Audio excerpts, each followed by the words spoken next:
Wisdom and Wellbeing Series, Episode 3. The First Trial, Subtle Arrogance.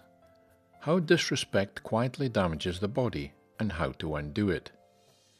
In Journey to the West, Chapter 99 looks back on the entire journey and lists the 81 trials. What's striking is this. The very first trial does not involve monsters, violence, or danger. It begins with something subtle: disrespect. The monk Tang Sanzang's previous life, Jin Chanzi, was the second disciple of Shakyamuni Buddha. He simply became inattentive while listening to the teachings. Not openly dismissive, just slightly careless, slightly disengaged. That single mental state was recorded as the first trial. Why would something so small matter so much? Because subtle arrogance is not loud. It doesn't shout. It tightens, and the whole body feels it long before the mind admits it. A modern health pattern. In modern health psychology, there is a well-known pattern. People who live in a constant state of impatience, interrupting, rushing, mentally finishing others' sentences, often suffer from digestive problems, shallow breathing, chronic tension, and poor sleep. Not because they are bad people, but because their nervous system never fully powers down.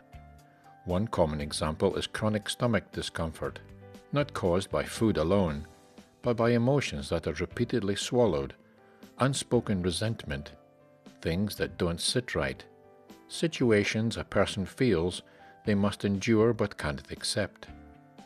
The body digests what the mind refuses to process. This is not spirituality. This is psychosomatic reality. Case study. A middle-aged professional living overseas came for help with persistent stomach pain. Medical tests showed nothing alarming. Diet changes helped only slightly. What stood out from her daily rhythm? She rushed conversations. She felt irritated when people explained things slowly. She often thought, "I already know this." Underneath there was constant mental tension, a need to stay ahead, to stay efficient, to stay above inconvenience. When asked when her symptoms worsened, she answered honestly, after meetings, after family gatherings, after listening, not after eating. What changed? No medicine was added, only one practice.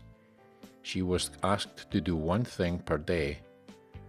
When someone is speaking, do not interrupt, not verbally, not mentally.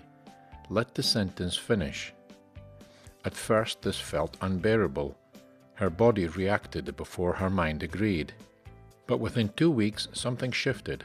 Her stomach pain softened, sleep deepened, and relationships felt less draining. Why? Because respect is a psychological signal of safety.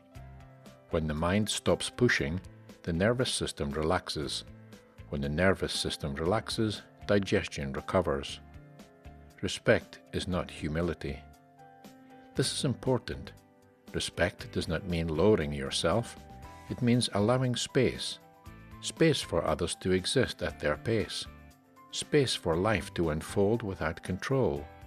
Space for your own body to rest. Arrogance exhausts because it is a constant internal effort. Respect conserves energy. From a health perspective, respect is a form of self-care. A practical daily practice. This is not philosophy. It is a physical reset. Once a day, notice the moment you feel impatient. Pause for one breath.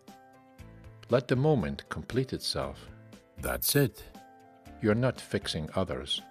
You're releasing pressure from your own system. Over time, the body learns, I don't need to stay tense to survive. Why this matters? The 81 trials were never meant to be symbolic only. They describe how human states of mind wear down life force. The first trial is small because it appears small, but what actually drains us is rarely dramatic. Health returns, not through force, but through letting go of what tightens us. Respect is where that begins.